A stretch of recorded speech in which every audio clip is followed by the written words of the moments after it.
So Games Workshop have shown off their official terrain layout for their grand tournaments, so let's take a look at the maps and the terrain itself.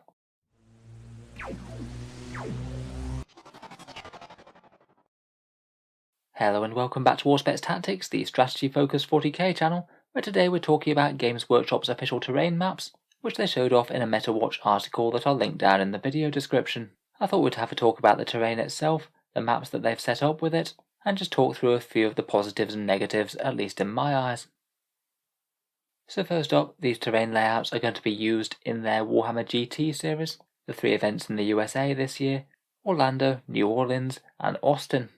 If there's one thing that often gains a bit of criticism at events, it can be the amount and quantity of the terrain available, both whether it's functional enough to allow good line of sight blocking and create an interesting and meaningful game of 40k, and actually for how nice it looks too. I remember one London Grand Tournament a few years back, where they gained a lot of criticism for using some styrofoam terrain that had barely been sprayed. It did the job functionally okay, but didn't really help the immersion all that much.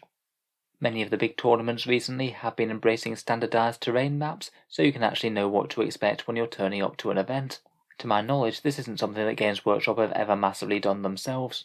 Previously, if you turn up to events at Warhammer World and things, they'll have plenty of cool looking terrain about, but it often can vary wildly as to the amount of coverage on any one board.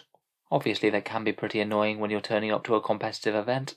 Nobody really likes to know that they lost just literally because they happened to land on a table that had no terrain to shield them from the enemy's guns.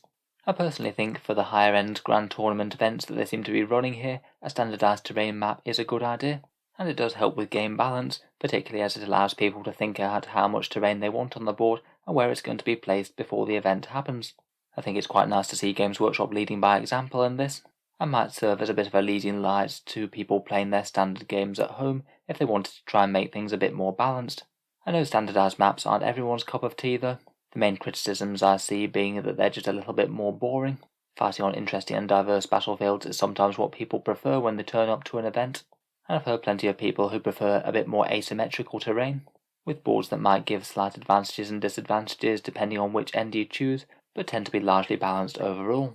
Generally though, I think for a big tournament it's fair enough, so let's take a look at the terrain they have on offer and the maps that they've drawn up.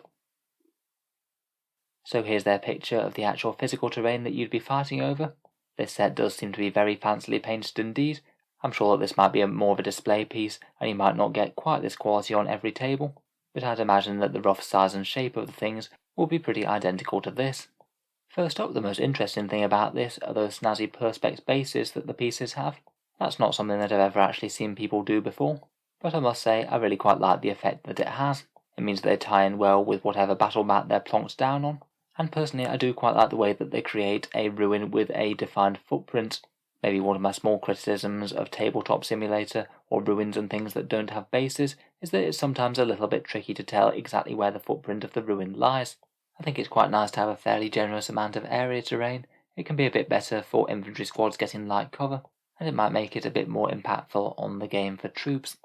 Something that they brought up in the article as well is for the bigger pieces, they have tried to go for a mix of pieces that are both true line of sight blocking, so you literally can't see through any bit of them even if you're stood right next to the wall, and a few pieces that have windows and gaps in them. So say if you did move a shooting unit up to get into the cover, it means that they'd be able to see all the way through and maybe be able to shoot the enemies behind it.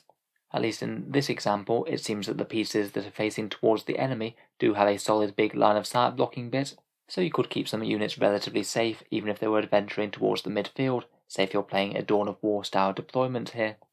Finally, I think it's an interesting take on them doing dense cover. Those 4 bits in the corners are all dense cover, so basically stand in for things like woods.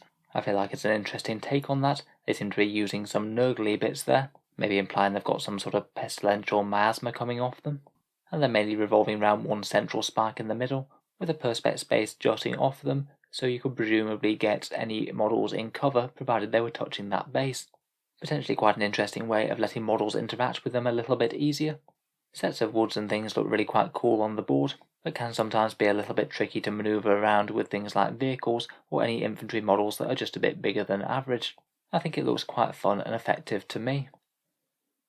As for how this terrain is going to be laid out, they've got 2 different maps here, and they say that these maps have been thought about with certain missions in mind. I believe the one at the top might be more suited to ones with a lengthways deployment style, so Dawn of War, when one army starts at the bottom of the map and the other starts at the top, and the other one might have things like corner deployment or hammer and anvil type things, where you have one army start on the left and one on the right. The reason I suspect that is the way those big line of sight blocking ruins are tilted. They've clearly been turned around from the one on the top to the one in the bottom, and I suspect that they just want those big line of sight blocking walls to be jutting towards the enemy. They say there's 3 categories of terrain on the board, though really there's kind of only 2. As both the blue ones and the brown ones all have the same keywords, they're basically just ruins, with all of the normal keywords such as scalable, breachable, light cover, defensible, and most importantly, obscuring.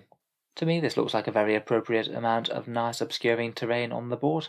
Should be able to give both generals the opportunity to hide at least a decent amount of their forces, and give them some interesting challenges to play around while they're moving forward to take those objectives.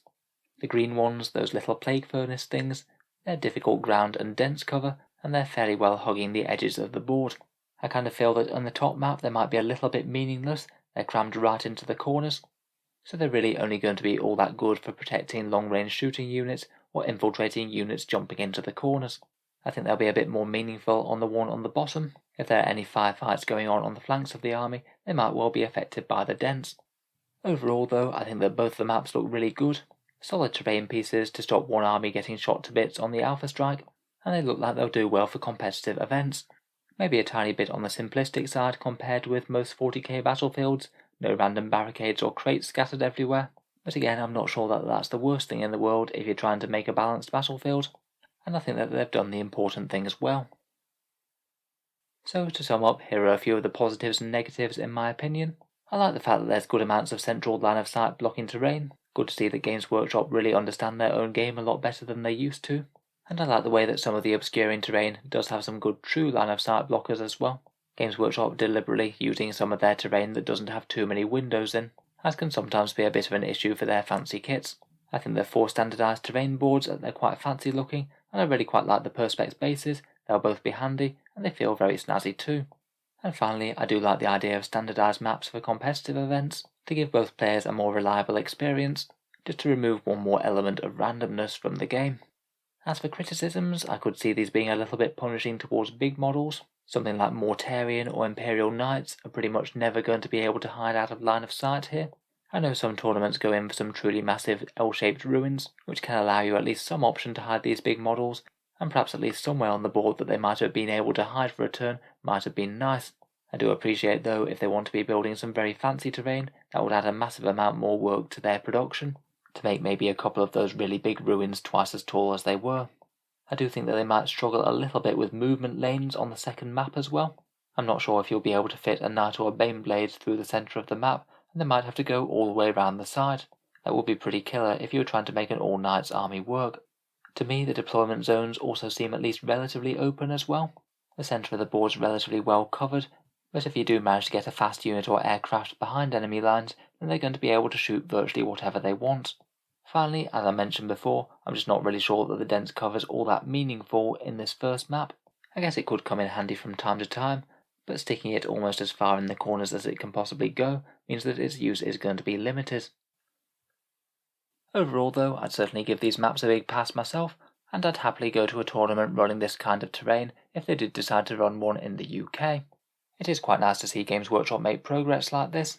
Designing balanced tournaments seems to have been something that's been left to the community for well over a decade before this. I look forward to hearing your thoughts and opinions down in the comments below though. Do you like the maps? Are they a bit boring for you? And is there anything that you'd do differently? If you've enjoyed the video, then feel free to subscribe to Auspex Tactics, where I'll certainly keep the discussion videos coming, with new 40k videos out pretty much every day. Finally, if you have been enjoying watching the channel a lot, I would just like to mention that Auspex Tactics has a Patreon page, which you can find a link to down in the video description. Channel patrons do get a fair few advantages, such as seeing certain videos early, regular votes to see what sort of things come next for the channel, and automatic entry to the monthly prize giveaways with a chance to win some really big model kits every month. If any of that sounds good to you, then feel free to check out the link down in the description below. In any case, an enormous thank you for listening, and I'll hope to see you guys next time.